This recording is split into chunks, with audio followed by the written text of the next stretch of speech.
নমস্কার, আমি শুভাশিস ব্যানার্জি। আর আমার সঙ্গে এই মুহূর্তে দেখছেন আওয়ার প্রোগ্রেস।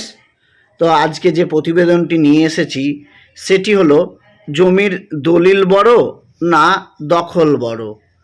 দেখুন, এটি একটি প্রতিবেদন স্বরূপ আমরা এটি নিয়ে এসেছি। আইনের চোখে জমির মালিকানা নির্ধারণে দলিল ও দখল উভয়েরই নিজস্ব গুরুত্ব রয়েছে। তবে শেষ পর্যন্ত বৈধ দলিল ও রেকর্ডই আসল মালিকানা প্রমাণ করে। বেআইনিভাবে বা জোর করে দীর্ঘদিন দখল করে রাখলে তা মালিকানা দেয় না, কিন্তু এর বিকল্প একটি ব্যবস্থা আছে, সেটি হলো বিরূপ দখল বা অ্যাডভার্স পসেশন। আইনি শর্ত পূরণ করে। যদি এবার আপনারা বলবেন দলিল কেন বড়, এই প্রশ্নটা যদি আপনি বলেন তাহলে সেক্ষেত্রে বলতে হবে জমির ক্ষেত্রে প্রথম ও প্রধান প্রমাণ হলো আপনার কাছে থাকা রেজিস্ট্রিকৃত দলিল। যে দলিলে আপনি স্ট্যাম্প ডিউটি এবং রেজিস্ট্রেশন ফিজ সরকারকে প্রদান করেছেন এবং রেজিস্ট্রি অফিসের ভলিউম বইয়ে আপনার রেজিস্ট্রিকৃত দলিলের সমস্ত তথ্য তোলা রয়েছে।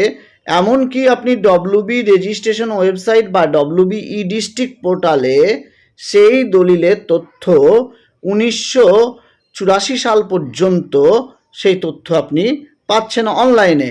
আর তাছাড়াও বাকি তথ্যগুলো আপনি অফিসে গেলেই পাবেন, মানে যদি সেগুলো পুরনো সালের হয়। মালিকানার ভিত্তি দলিল প্রমাণ করে আপনি কার কাছ থেকে, কিভাবে, কত টাকার বিনিময়ে জমিটি কিনেছেন। বৈধতা যদি বিক্রেতার নিজেরই জমির বৈধ মালিকানা না থাকে তবে শুধুমাত্র দলিল করে দেওয়া বা জমিটি দখল করে রাখলেও আসল মালিকানা পাওয়া যায় না।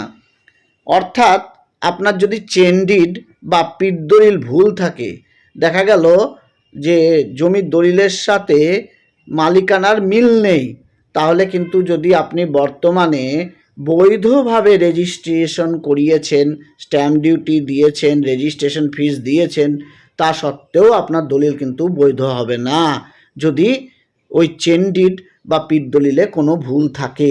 অর্থাৎ মালিকানার যদি মিল না পাওয়া যায় তাহলে কিন্তু আপনাকে যতই রেজিস্ট্রেশন দলিল করুন তবু আপনাকে বৈধ মালিক বলা যাবে না। দখল কেন বড়? তাহলে আমরা আগেরটা দেখলাম যে দলিল কেন বড়, এবার দখল কেন বড় এটা আমরা দেখব। দখল হলো আপনার মালিকানার বাস্তব প্রমাণ, আইনি সুরক্ষা। আপনি যদি বৈধ দলিলের ভিত্তিতে দীর্ঘদিন জমিটি ভোগ দখলে রাখেন এবং সরকারের খাজনা পরিশোধ করেন তবে আইন আপনাকে সবচেয়ে বেশি সুরক্ষা দেবে। বিরূপ দখল অর্থাৎ অ্যাডভার্স পসেশন, তবে আইন অনুযায়ী কেউ যদি কোনো ব্যক্তিগত জমি টানা 12 বছর ধরে জোরপূর্বক বা মালিকের বিনা বাধায় ভোগ করে তবে মূল মালিক তার অধিকার হারাতে পারেন। এক্ষেত্রে দখল বড় ভূমিকা রাখে। তবে এই আইনটার কিন্তু যতটা সহজ সরল মনে করছেন ততটা সহজ সরল নয়। যদি আসল মালিক দেখা গেল 12 বছর হয়ে গেছে তারপর আপনাকে উচ্ছেদ করার চেষ্টা করছে বা উচ্ছেদ করে দিয়েছে, তখন আপনি এই আইনের সুবিধাটা নিতে পারেন।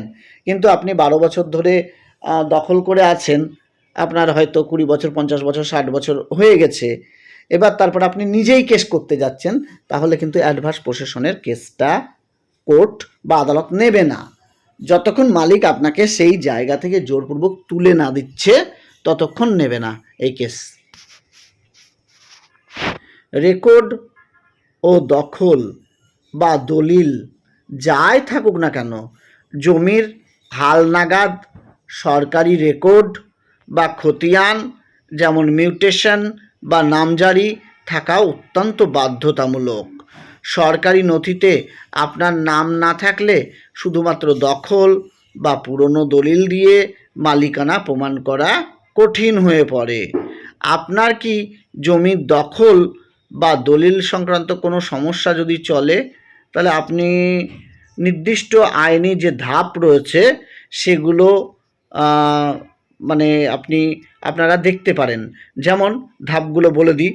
প্রথমত, যদি আপনার এরকম কোনো সমস্যা চলে, তাহলে আপনাকে যে কাজটি অ্যাট ফার্স্ট করতে হবে সেটি হলো লিগ্যাল নোটিশ যে কোনো আইনজীবীর মাধ্যমে আপনাকে পাঠাতে হবে। যিনি দখল করে রেখেছেন আপনার জমি, তাকে কিন্তু পাঠাতে হবে। তারপরে তিনি যদি খালি না করেন জমি, তাহলে আপনাকে পরবর্তী ধাপ অনুসরণ করতে হবে। পরবর্তী ধাপ বলতে গেলে আইনির ব্যাপারে যেতে হবে। সেক্ষেত্রে এসডিএম কোর্টে মামলা করতে পারেন, সিভিল কোর্টে মামলা করতে পারেন। এগুলো কিন্তু আপনাকে করতে হবে এবং সেই সাথে যে ডকুমেন্টগুলো প্রয়োজন হবে, আপনার দলিল দস্তাবেজ এগুলো দরকার হবে। যদি সেগুলো আপনি সঠিক রাখেন বা আপনার যে ROR বা রেকর্ড অফ রাইটস বা পর্চা যেগুলো রয়েছে সেগুলো কিন্তু করতে হবে। আর যদি এটা পূর্বপুরুষের জমি হয়, তাহলে ওয়ারিশন সার্টিফিকেটটাও আপনারা কিন্তু রাখবেন। এইগুলো আপনাদের দরকার হবে সেক্ষেত্রে।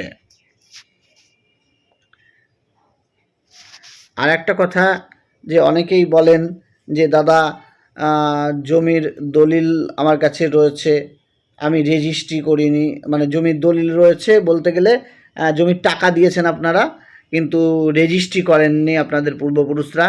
দেখুন, যদি রেজিস্ট্রেশন না করান, তাহলে বিশেষ করে এই জমি জায়গার বিষয়ে সেটাকে মান্যতা দেওয়া হয় না।